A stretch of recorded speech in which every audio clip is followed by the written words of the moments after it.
السلام عليكم. نجم المنتخب المغربي حكيم زياش يفاجأ الجزائريين بعد فوز المنتخب المغربي على المنتخب البلجيكي، ويهاجم الفيفا بسبب الجزائر. شاهد ماذا قال. ولكن قبل أن نبدأ عطروا فمكم بذكر الله والصلاة والسلام على سيدنا محمد عليه أفضل الصلاة والسلام. بعد فوز المنتخب المغربي على المنتخب البلجيكي في الجولة الثانية من بطولة كأس العالم بقطر، فقد صرح نجم المنتخب المغربي حكيم زياش وأدلى بتصريحات لقناة الدوري والكأس القطرية، وقال: نحن سعداء جدا اليوم بفوزنا التاريخي على المنتخب البلجيكي القوي والمصنف الثاني عالميا، وكان لدينا ثقة قبل هذه المباراة بأننا سنحقق المفاجأة ونفوز على المنتخب البلجيكي، وأنا أهدي هذا الفوز إلى الشعب العربي بأجمعه، وخاصة الشعب الجزائري الذي أثبت اليوم للعالم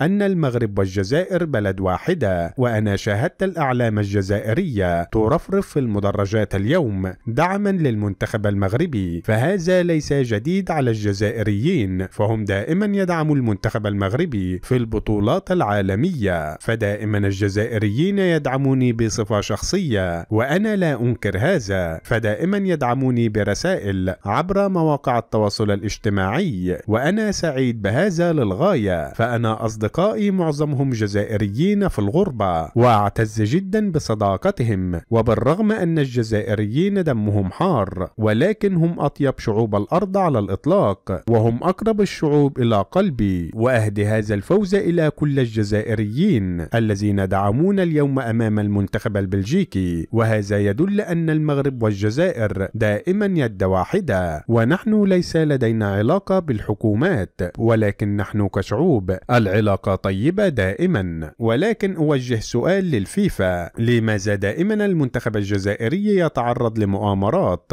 وأنتم لم تقفوا مرة واحدة مع المنتخب الجزائري؟ فالمنتخب الجزائري من قبل تعرض لمؤامرة خيخون التاريخية في كأس العالم عام 1982، وأيضا تعرض للإقصاء أمام المنتخب الكاميروني بمؤامرة الحكم بكاري جاسامة مع صمويل إيتو، ولا أحد يتحرك من الفيفا لنصرة المنتخب الجزائري. أرجو من السادة المسؤولين أن تصل رسالتي إليهم وأن يتحركوا، لأن هناك مسؤولين في الفيفا متورطون بفعل المؤامرات على الجزائر. وفي النهاية لا تنسى الإعجاب بهذا الفيديو والاشتراك في القناة ليصلكم جديدنا.